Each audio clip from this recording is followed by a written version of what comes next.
बिस्मिल्लाहिर्रहमानिर्रहीम। अस्सलामु अलैकुम नाज़रीन, मैं हूं आपका मेज़बान अखलाक अहमद सालेक और आप देख रहे हैं मेरा यूट्यूब चैनल। नाज़रीन, जनावाला वाक़े के हवाले से हम आपके साथ पहले 2-3 व्लॉग्स जो हैं वो शेयर कर चुके हैं और हमने कोशिश की कि गैर जिसे जानबदारी का मुज़ाहरा करते हुए हकीकत बयान करें। और आज जिस बात पे हम आपके साथ इसके साथ को आगे लेके चल रहे हैं, वही मामला है जिसका मुझे ख़दशा था और आज तक जो होता आया है वही निकला है। हमने जब इसकी जो है वो तहकीक की और पता भी चला, अब तो ह्यूमन राइट्स की जो चेयरपर्सन है उसका भी बयान सामने आ गया, एक पास्टर का बयान भी सामने आ चुका है कि हम कहते हैं कि कुछ लोग होते हैं जो मज़हब को अपने हर मामले के अंदर इस्तेमाल करने की कोशिश करते हैं। ऐसा ही कुछ हुआ। ये बेसिकली दो ग्रोहों का लेन देन का मामला था जिसके ऊपर ये बात शुरू हुई और फिर बात जो है वो पम्फलेट तक पहुंची। पम्फलेट से फिर आगे चलकर जो है वो उसका रद्द-ए-अमल के तौर पर लाउड स्पीकर का इस्तेमाल हुआ और फिर जो अफसोसनाक वाक़या हुआ सब आपके सामने है, जिसकी हम आज भी मज़म्मत करते हैं, करते रहेंगे, जिसमें हर ज़ी शऊर इंसान इसका मज़म्मत करता है। और इस्लाम तो इन तमाम चीज़ों की जो है ना वो इसकी तरबियत भी करता है और इसके ऊपर मुसलमानों के ऊपर जो है वो बाकायदा एक हदूद कायम करता है। मैं ये बात कहता हूँ, मैं आपको आगाज़ में बात बताता चलूँ कि मुसलमानों का तो ये ईमान का हिस्सा है कि आमनतु बिल्लाहि व मलाइकातिही व कुतुबिही व रसूलिही। हम तो किताबों और रसूलों की जो ईमान लाना, ये भी हमारे ईमान का हिस्सा है, हमें पढ़ाया जाता है, हमारी ये बाकायदा अकायद का हिस्सा है। तो मुसलमान जो है वो कभी भी ऐसा सोच नहीं सकता।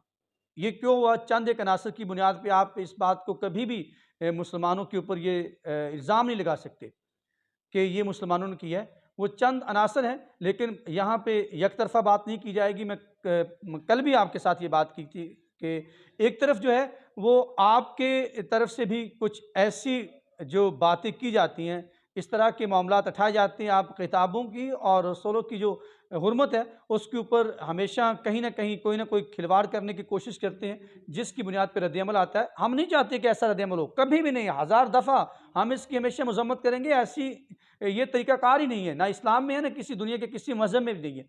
लेकिन जो हमेशा आज तक कभी भी मुसलमानों की तरफ से ऐसा नहीं आया कि किसी की किताब के साथ, मैंने आपको आगाज़ में बता दिया कि हम तो आमनतु बिल्लाहि मलाइकातिही व कुतुबिही व रसूलिही, हमारे ईमान का हिस्सा, हमारे अकायद हमें पढ़ाए जाते हैं उसके अंदर और इस पर हम अमल भी करते हैं। मुझे कहीं भी नहीं दिखाई देता कि कहीं मुसलमान जो है वो किसी की मज़हब की किताब या किसी की जो रूहानी किताब है या शख्सियत है उसके ऊपर ऐसी बात करे।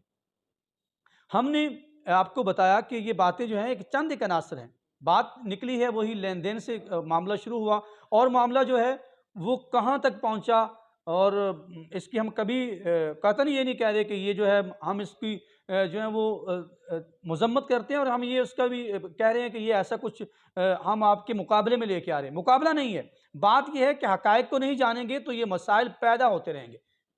आप अपनी ज़िम्मेदारी पूरी कीजिए और मैं ये दावे से कह सकता हूँ कि पाकिस्तानी कौम जो है, इस खित्ते की जो कौम है, उनका तो बड़ा हज़ारों साल इकट्ठा रहने का, कभी किसी एक-दूसरे का एहतराम, एक-दूसरे की मज़हबी रवादारी का एक बहुत बड़ा जो है वो जिसे कह सकते हैं नमूना इस खित्ते के अंदर मौजूद है।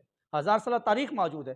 तो लेकिन ये कब ऐसा क्यों होना शुरू हुआ है? इसके पीछे कुछ दूसरे मामलात भी हैं। हमारे पड़ोसी ममालिक जो हैं वो जैसे एक मुल्क है उसकी एक जो बदनाम ज़माना, वो अपनी एक किरदार अदा करने की कोशिश करती है, तो उनको ऐसा मौका क्यों मिलता है जब अनासर मौजूद होते हैं। एक बात आप इस बात का जो है ना वो इस बात को यकीनी बनाएँ कि आप मज़हबी किताबों के ऊपर कोई ऐसी बात नहीं करेंगे, उसके मुतालिक कोई ऐसा बयान नहीं देंगे, कोई ऐसी तहरीर नहीं करेंगे। तो मैं यकीन दिलाता हूँ कि मुसलमान जो हैं वो हमारे मसीही बरादरी की जो भाइयों की जो तहफ़्फ़ुज़ है वो आपसे बढ़कर हम करेंगे, करते हैं। रियासत भी करती है। जहाँ पे रियासत की कोताही होती है हम उसकी भी निशानदेही करते हैं। लेकिन ये बातें हैं, आप पूरी दुनिया के ऊपर उठा के देख लें तो ये मामलात जो हैं वो किताबों के ऊपर, अम्बिया के ऊपर, क्योंकि मुसलमानों की तो ये तमाम तारीख़ है और अम्बिया कराम इस बात की जो है वो तमाम जो उनकी ज़िंदगी है वो इस बात की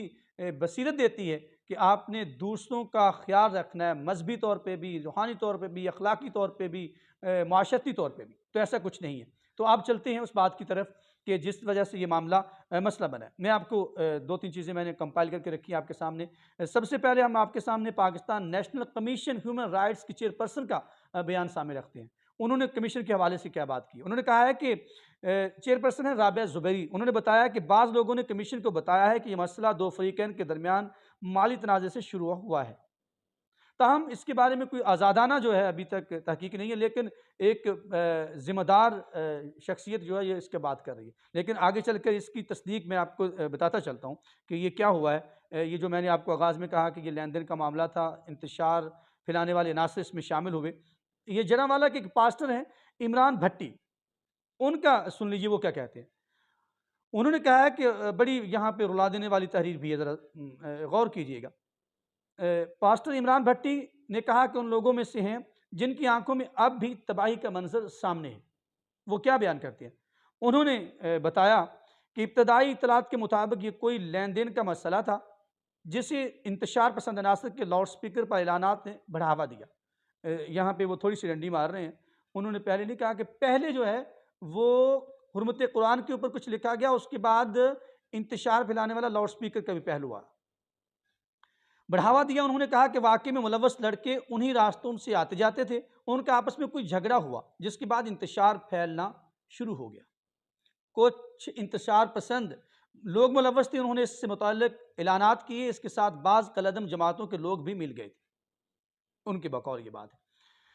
तो ये बात यहाँ पे उन्होंने कहा कि अब सुनिएगा ज़रा, वो कहते हैं कि 16 अगस्त जनावाला की मसीही बरादरी के लिए एक इंतहाई मुश्किल दिन था। इमरान भट्टी साहब, ये आपके लिए नहीं पूरी कौम के लिए, हमारे लिए भी बहुत मुश्किल वक्त था। हमें पता है कि हम पे जो गुजरी है, ठीक है। आप जिस दौरान उनके घर और इबादत गाहें नजर आतिश कर दी गई, हमारे बच्चे भूखे रहे, तमाम रास्ते रुकावटें लगाकर बंद कर दिए गए। और आगे चलकर देखिए कितना जुल्म है मजहब के नाम पर, इस्लाम के नाम पर कौन सी ये खिदमत हो रही है। उन्होंने बताया कि डर के मारे बाज खानदानों को अपने बच्चों समेत ज़राई ज़मीनों पर लेट कर रात गुजारना पड़ी। इमरान भट्टी के मुताबिक मुश्तल मुजाहिरीन के सामने पुलिस एहलकार बेबस दिखाई दिए। बेबस हो जाता है कहीं पे, वो इस बात का इंतज़ार करते कभी भी कतन उनके ऊपर जो है वो ऐसी बात ना रखिएगा भट्टी साहब कि उसके ऊपर आप इल्ज़ाम लगाएं कि वो इसमें मुलव्वस थे। ऐसा कतन नहीं है, मजबूर है वो, किसी वजह से वो इंतज़ार किया उन्होंने। और आपकी भरपूर मदद जो आपने आज भी की है, IG पंजाब डॉक्टर उस्मान अनवर साहब, और उसके बाद डॉक्टर फ़ाइज़ ईसा साहब, हमारे जो आने वाले चीफ़ जस्टिस ऑफ पाकिस्तान हैं, वो भी वहाँ पे जड़ावाला में गए हैं। उन्होंने जो किया है इस पर कभी भी आप उंगली ना उठाइएगा, ऐसा कुछ नहीं है। ना हमारी इंतज़ामिया इसमें मुलव्वस है, ना मुल्क का कोई फ़र्द है। ये वो अनासर हैं जिनको आपने अपनी तरफ से ढूंढना है और रियासत ने सभी को ढूंढना है। और फिर उन्होंने कहा कि हमारे पास मदद के लिए कोई भी नहीं पहुंचा। जब चर्च आग लगी तो हम फायर ब्रिगेड को फ़ोन करते रहे। ऐसा मसला जब होता है तो हर शख्स अपनी जान बचाने की फ़िक्र में लग जाता है। तो रियासत का जो थोड़ा जहाँ पे उसकी थोड़ी सी कोताही है वो हमने पहले से मेंशन की है, कोई ऐसी बात नहीं है। अब हुआ क्या है, अब आगे चल के क्या हुआ है कि मसीही बरादरी के घरों और आबादगाहों पर हमलों की तरगीब देने के इल्ज़ाम में थाना सिटी जड़ावाला में अब तक जो है उसमें आप मैंने बताया कल 2 जमातें मैंने आपको बताई हैं। उस तरह ये सारी चीज़ें आपके सामने हैं। कुछ लोग बता रहे हैं 500 लोग हैं, 600 लोग हैं, कुछ हज़ारों की तादाद में बता रहे हैं। लेकिन ये तमाम बातें आपसे करने का मकसद, अब चलते हैं आगे की तरफ कि करना क्या है। हमने इस पे क्या जो है ना वो हमारा अमल क्या बनता है, हमारी क्या ज़िम्मेदारी बनती है। हमने वो ज़िम्मेदारी को उठाना है। वो ज़िम्मेदारी अगर हम निभाएंगे तो इंशाअल्लाह ताला ये मामला कभी भी आगे इस तरह का कोई मसला। एक मुझे और आपको बताना है आपके सामने, उसामा एक सोशल मीडिया कंपनियों के बारे में वो लिखते हैं। उन्होंने कहा है क्योंकि लोग डरते हैं इस बात पे कि जब सोशल मीडिया के ऊपर कोई बात की जाती है मज़हब के हवाले से, तो उसके ऊपर अगर किसी को कुछ कहा जाए तो वो उसको बेचारे को, ये बात हकीकत है, उसकी जान को ख़तरा हो जाता है। उन्होंने जो बात की है वो भी मैंने आपके सामने रखी, बड़ी अच्छी बात की है उन्होंने। उन्होंने कहा है कि ये बात मैं आपके सामने रख देता हूं कि इस मामले पर बाइट्स फॉर ऑल पाकिस्तान, इस सवाल पर कि आया मजहबी मुनाफत में मुतल्लिक ऑनलाइन मवाद को रोकने का कोई तरीका मौजूद है, ये बड़ी अहम बात है जो आपसे करनी थी। उसामा ने बताया कि ऐसा मवाद सोशल मीडिया प्लेटफॉर्म्स के कवायद व ज़वाबित के खिलाफ है और इसे हटाने का सबसे आसान तरीका यह है कि सार्फिन इसे रिपोर्ट करें। और ये बात आपकी ज़िम्मेदारी बनती है, बजाय इसके कि आप आपस में एक दूसरे के खिलाफ जो है ना वहाँ पे जब आप आर्गूमेंट्स करना शुरू कर देते हैं तो उससे इख्तलाफ पैदा होता है। जब आप नफ़रत अंगेज़ी और दहशतगर्दों से मुतल्लिक़ मवाद को रिपोर्ट करते हैं तो कंपनीज़ इस पर एक्शन लेती हैं, और होता है ऐसा। उसका अकाउंट ख़त्म कर दिया जाता है। आपका अगर कोई ऐसा चैनल चला रहा है तो उस चैनल को ख़त्म कर दिया जाता है। उन्होंने कहा कि जब रियासत की जानिब से खुद ही मज़हबी अक़ीदतों के निशाना बनाए जाने और कल-अदम तंज़ीमों की हमायत की जाने वहाँ इस किस्म के मवाद को हटाने के लिए कोई एक्शन नहीं लेती, लिहाजा इसका हल सोशल मीडिया कंपनियों के ज़रिए ही मुमकिन है। उनका कहना था कि मकामी ज़बानों में कंटेंट की निगरानी के लिए हमें सोशल मीडिया कंपनीज़ पर दबाव डालना चाहिए। बहुत अच्छी बात की है। हमें दबाव डालना चाहिए, रिपोर्ट करना चाहिए। अगर रिपोर्ट का कोई एक्शन नहीं आता, उसके ऊपर एक्शन नहीं लेती, तो फिर हमें इसके ऊपर जो है वो दबाव डालने के लिए आपके पास मुख्तलिफ तरीक़ाकार बताए गए हैं। उसामा कहते हैं अगर हुकूमत सोशल मीडिया कंपनी से राब्ता करके ऐसे मवाद को हटाने का कहेगा तो इस पर फ़ौरी तौर पर एक्शन किया जाता है। ये है रियासत की ज़िम्मेदारी। मसला ये है कि हुकूमत की तरजीहात नहीं है कि ऐसे मवाद को रिपोर्ट किया जाए जिसमें मज़हबी अक़ीदतों के खिलाफ नफ़रत फैलाई जा रही है।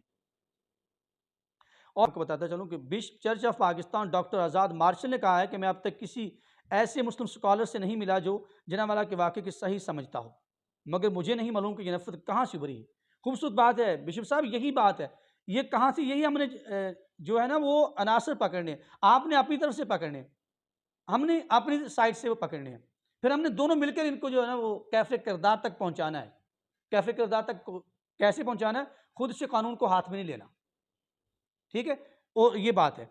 पाकिस्तान उन्होंने कहा है कि हम पाकिस्तानी हैं, हम यहाँ पैदा हुए, ये एक नाक़ाबिल यकीन सूरत हाल है।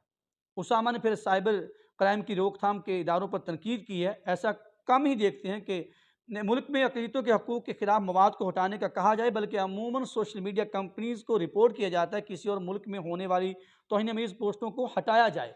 ये बड़ा अहम पॉइंट है। और बाहर के मुल्क में मज़हब की बुनियाद पर तशद्दुद की बात की जाती है, लेकिन अपने ही मुल्क में अक़लीतों के खिलाफ ज़ुल्म एक्शन नहीं लिया जाता। ये बात आप देख लें, यहाँ पे अमेरिका के अंदर हुआ, यूरोपीय ममालिक के अंदर हुआ, वहाँ पे आज तक हुकूमत ने कोई कदम नहीं उठाया। तो जिस वजह से बढ़ावा मिलता है ऐसे मवाद को। और उन्होंने कहा है कि लेकिन अपने ही मुल्क में अक़लीतों के खिलाफ ज़ुल्म पर एक्शन नहीं लिया जाता, हमें अपनी तरजीहात असर नौ तरतीब देने की ज़रूरत है। बड़ी खूबसूरत बात की है। अगर इन चीज़ों को नहीं किया जाएगा तो आने वाले वक्त में ये ज़्यादा मसाइल पैदा होंगे। साथ ही उन्होंने सोशल मीडिया प्लेटफॉर्म से भी मुतालबा किया है कि पाकिस्तानी अक़लियतों के खिलाफ ऐसे ऑनलाइन मवाद को फ़ौरन हटाया जाए जो कि इनकी अपनी पॉलिसीज़ के खिलाफ है। ये आपकी जो सोशल मीडिया कंपनीज़ हैं उनकी जो पॉलिसीज़ उनके खिलाफ वर्जी होती है। वैसे मेरे जैसा एक शख्स वैसे करता है तो उसका आप फ़ौरन एक्शन लेते हैं, लेकिन इस तरह के ऊपर बहुत कड़ी नज़र रखने की ज़रूरत है कंपनीज़ को। National commission for human rights की चेयरपर्सन राबिया ज़ुबैरी ने कहा कि ये एक हसास इलाका है और हुकूमत को बैन मज़ाहब हम आहंगी और रवादारी के फ़रोग़ देने की ज़रूरत है। ये तो वो बातें हैं जो हमने आपके पास सामने लिखी हुई पढ़ दी। अब हम बात करते हैं कि बात क्या है। बात ये है, बड़ी एक अटल हकीकत है। बात करते हुए हर बंदा जो वो डरता है कि पता नहीं क्या हो जाएगा। हमारा कुछ रवैये ऐसे भी हैं दोनों अतराफ से। एक बात आप यकीनी बना दें कि कभी भी किसी मजहबी किताब के मुतालिक, कुरान हकीम के मुतालिक, किसी भी शख्सियत, किसी भी पैगम्बर इस्लाम के मुतालिक ऐसा कोई मवाद या ऐसी कोई बात नहीं की जाएगी। मैं आपको यकीन से कह सकता हूँ कि कभी भी ऐसा रिएक्शन नहीं आएगा। हम फिर भी इस रिएक्शन के हक़ में नहीं हैं। जो हुआ है कतन ना कभी थे, ना कभी हैं, ना कभी होंगे, लेकिन खुदारा अपनी ज़िम्मेदारी पूरी कीजिए। बात यह है कि वो हमने जरासीम डायग्नोज़ करने हैं जिनकी वजह से ये चीज़ें हमें देखना पड़ती हैं। वो आपकी तरफ से यूरोपीय ममालिक से लेकर अमेरिकन ख़ित्ते तक, वहाँ से आप ऑस्ट्रेलिया के अंदर चले जाएँ, आप दुनिया के ख़ित्तों के अंदर आपने ऐसा किया है। जबकि तमाम अंबिया इकराम की ज़िंदगी इस चीज़ से इबारत है कि कभी भी किसी की मज़हबी दिलाज़ारी नहीं होनी चाहिए। कभी भी किसी मज़हबी किताब के ऊपर ऐसा कुछ नहीं होना चाहिए। आप इस बात को यकीनी बनाएं और देखिए, फिर हमारा वही जो मायार है, हमारा वही भाईचारा जो है वो कायम रहेगा, और आज भी कायम है और कायम रहेगा। इस पे हम कायम हैं। लेकिन बात यह है कि अपनी अपनी ज़िम्मेदारी को ज़रूर पूरा कीजिए। अगर आप अपनी ज़िम्मेदारी पूरी करने के बाद अगर उस वक्त भी आप उन अनासर के पीछे मिल के भागना शुरू कर देते, उसको ढूंढना शुरू करते हैं। आप भी तो पकड़े गए ना, वो दोनों भाई निकले हैं, पुलिस के ज़राए के मुताबिक वो दोनों भाई हैं, अपने किसी रिश्तेदार के घर में छुपे हुए थे। उसका भी बहुत बड़ा कसूर है, उस रिश्तेदार का जिसने इतना बड़े जो तमाम आग लगाई, वो आपकी बिरादरी का बंदा है ना, उसके घर में छुपा हुआ बंदा है और उसको बता नहीं रहा कि इंसानियत का इतना बड़ा जुल्म हो रहा है, इंसानियत जो है वो मरती जा रही है, उनके घरों को जलाया जा रहा है और उसको पकड़कर उनके हवाले कर दिया जाता, कानून के हवाले कर दिया जाता। अब पुलिस ने जाके वहाँ से खोज लगा के पकड़ा है। तो आप देखिए कि आपने ज़िम्मेदारी किस हद तक पूरी की है। अगर आप अपनी ज़िम्मेदारी पूरी करते रहेंगे तो यकीन कीजिए कि आपको इसका रिस्पॉन्स, जो पहले भी हमारी एक ज़िम्मेदारी है, हमारा इस्लाम, हमारा मज़हब और हमारा आइन भी हमें इस बात की जो है वो बाउंड करता है कि आप अक़लियतों का हमने जो है ना वो हकूक़ का तहफ़्फ़ुज़ करना है और करते रहे हैं। और हमारी तरफ से आजा ऐसा कभी भी कोई आपको नहीं मिला, लेकिन आपकी तरफ से पूरी दुनिया के अंदर जो है आपसे दरख्वास्त है कि इसको जो है ना वो इसको कंडेम कीजिए, इसकी मज़म्मत कीजिए और इसके ख़िलाफ़ कानून साज़ी करनी चाहिए। आगे मज़ीद इसके ऊपर जो अपडेट्स आती रहेंगी हम आपके साथ शेयर करते चलेंगे।